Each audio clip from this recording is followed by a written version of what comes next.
Now while you're watching this video, please remember to like, subscribe to my channel, click the bell icon for notification of future videos, and share this video also. Thank you. Well, hello there, welcome back to my channel, guys. Yes, so today I have yet another exciting video for you.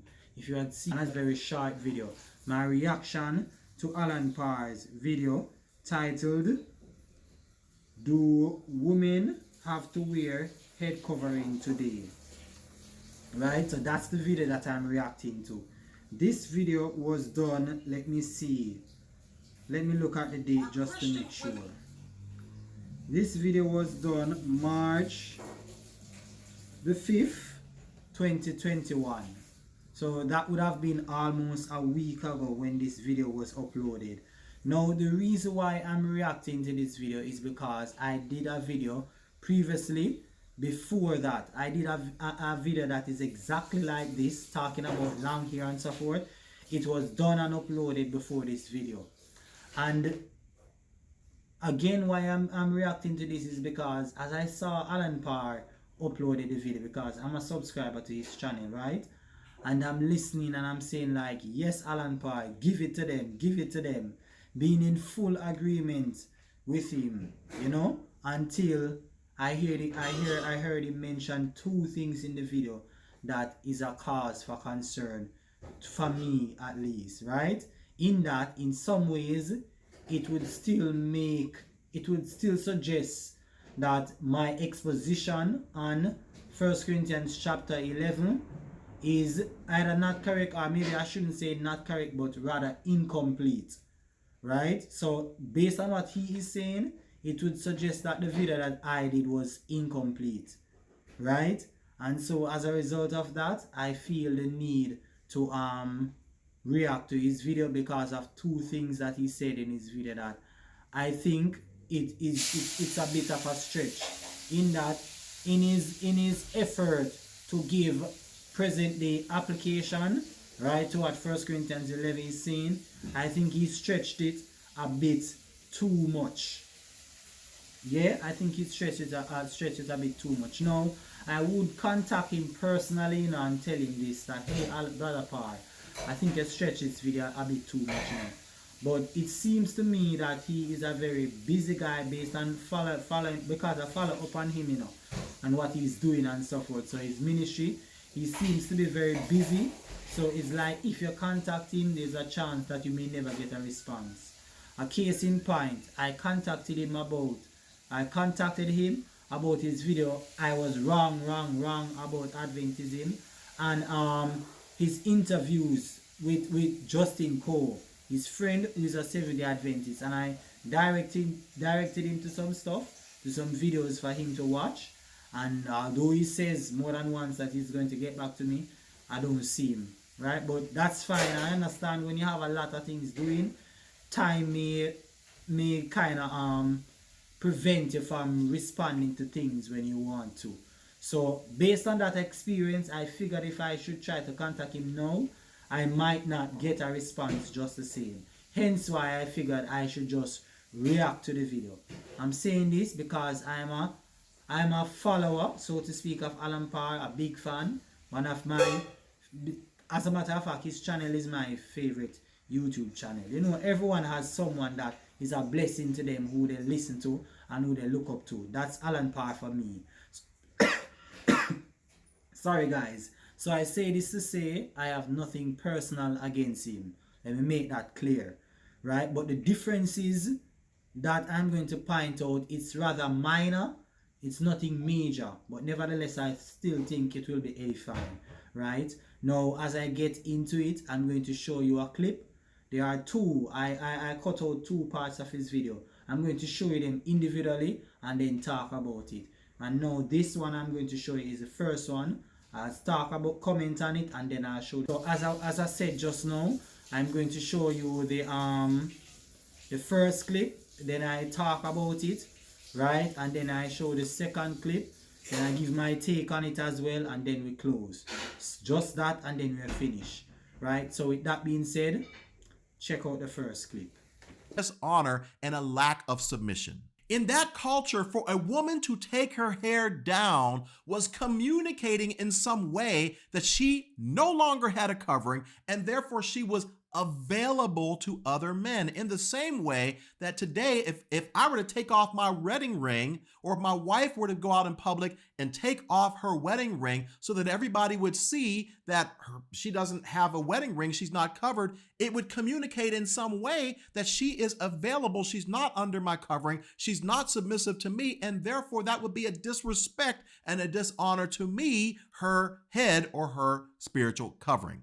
So now, instead of trying to pick apart every single detail of this passage of scripture, where many people have written theses and dissertations on it, what I'm going to do is I just want to look at 4 different points of application that we can take away from this passage as it relates to this idea of women wearing head coverings. Number 1, he was saying that what it would mean to us now is that women, just as how they wear the head covering or veil, right, which would suggest that they are not available, they are married and they have authority over them to show respect to their husband.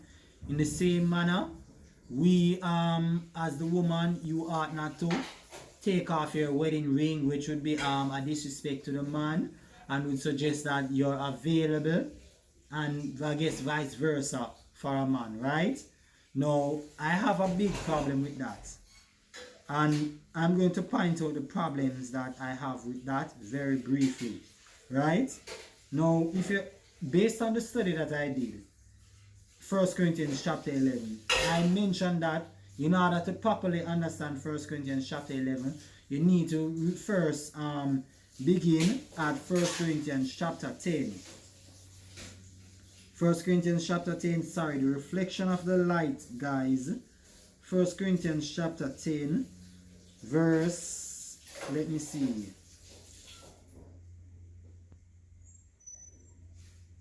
1 Corinthians chapter 10, verse 32 to verse 33, where it says, give none offense, neither to Jews, nor to Gentiles, nor to the church of God.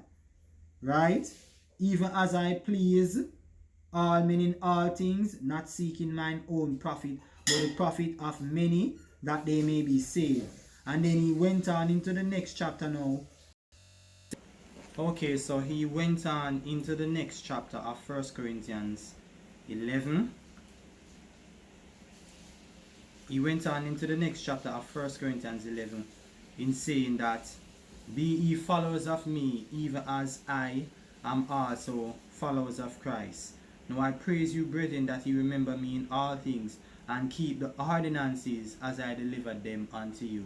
And I pointed out in the previous video that ordinances, the better rendering of the text, is actually traditions. So what Paul, as I had pointed out in the previous video, the video that I did, is that Paul is basically dealing with traditions and the customs of the church then. Alan Parr pointed out that part, and in that the both of us agree that he's dealing with traditions and customs and so forth of the church, right?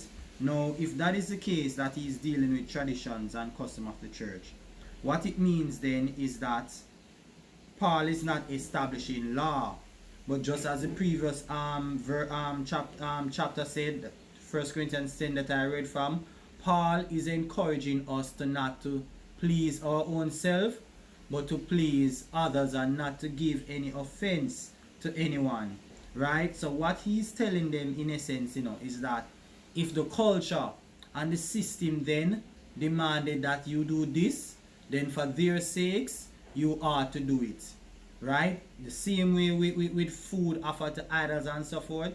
If they consider it something offered to idols, then don't eat it. Not that the eating of it is wrong, but to appease them and not to stifle their conscience, then you basically compromise then, so to speak.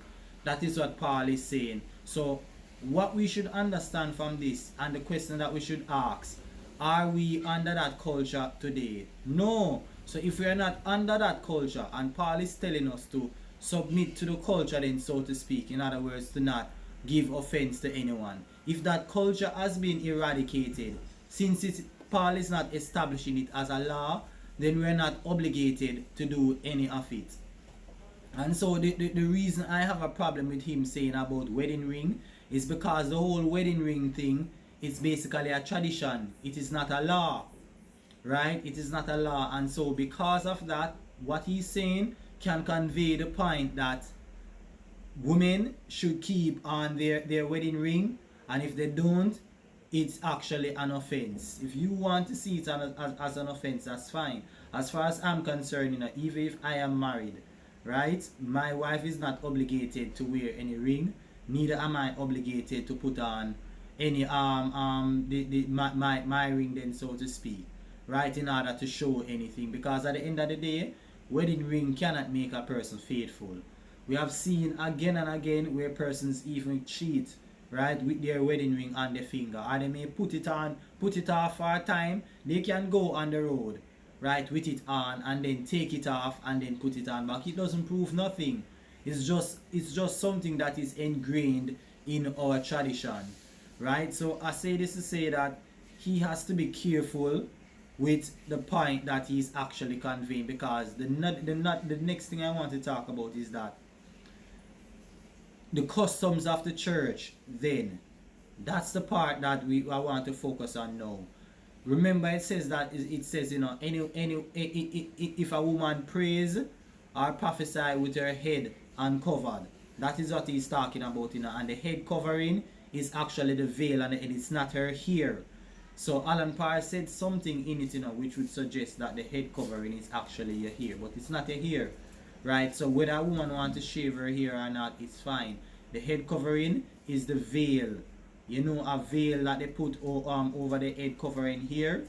That's what it actually is, and it was only when they're in the church, right? Notice in verse 16 that I read from, the custom of the church. When they're in church, praying or prophesying, they must have the head covered, not outside of church, right? So once they're outside of church, they don't have to wear any veil. So this is why I'm saying, when he's using the analogy of wedding ring, it's kind of in some ways a bad analogy, because the wedding ring is something that women wear both in church and outside of church, right? So the context of 1 Corinthians 11 is not to show then that any form of, to the context of 1 Corinthians 11 to say that you're taking or what have you. That's not what it's talking about. It's talking about conveying respect and acknowledging that you are under submission of a husband. If it was a case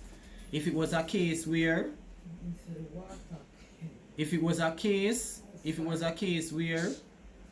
you are to if it was a case where it was showing the point of it was to convey, hey, I am married, then they would have to wear the veil even when they're not praying or prophesying, once they are out of the church. But it's only a case where they do it in church. So the wedding ring is not a good analogy, right? And this is what I wanted to point out. Now check out the other one. I can pass. Differences. Once again, in this day, it was a sign, if a woman had a head covering, that she was a woman. And when a head covering came off, the fact that she had long hair was a symbol of her femininity, the fact that she was a woman. In that day, a sign was that a man had short hair. Today, it's very different. Some women have shorter hair, some men have longer hair. But the principle is that we need to embrace these gender differences, that men should not do anything in our society today that will communicate that they want to be a woman, that they want to embrace some sort of femininity within them. And in the same way, a woman shouldn't do anything in our culture today that will communicate that she wants to reject her femininity, her God-given femininity, and embrace this idea of masculinity. That is the overall principle that this passage is talking about. And then the fourth and final point that I think that this is really trying to get us to understand is to... So guys, regarding his second statement in the video, in the clip that I showed you just now, right? While I can appreciate and understand what he's saying, where it's talking about gender roles and so forth, gender differences, what I would have hoped for him to say is that the gender differences that it is basically conveying is in accordance to the culture back then and not necessarily a law, right? And why I say this, it is because I may be wrong, in terms of what he's saying, but nothing in what he said suggests that we shouldn't, we as men, we can let's say for instance, we as men, we can grow our hair if we want to, and that women, they can cut the hair if they want to, right? It would seem like he's saying that there are certain things, right, that women are not to do because it doesn't seem womanly, and vice versa. And while I agree with that statement, that there are certain things that women should be women and men should be men, one shouldn't use First Corinthians chapter 11 to explain that point without giving proper explanation as to what they're saying. And the reason why I say this, is because with the whole ear issue, because remember, the context now is just about here. It is not talking about anything else but the issue of ear. So when you expand the chapter like that, and then you're going to say respect gender differences, men don't do this and men don't do that, you're expanding it beyond what it is actually saying, and you have to stick within the context. Because if you're going to say that yes, we should respect gender issues, are you going to say then, because of what is said in that chapter, that it's a shame for men to grow their hair and it's a shame for women to shave their hair, are you going to say that men cannot grow their hair now and it's feminine for a man to actually grow their hair? Are you going to say that it's masculine now for a woman to shave their hair? Because I noticed, he acknowledged in his video that in this day and age now, under this culture, women can shave their hair. But I didn't hear him acknowledge that in this culture, that men can actually grow their hair.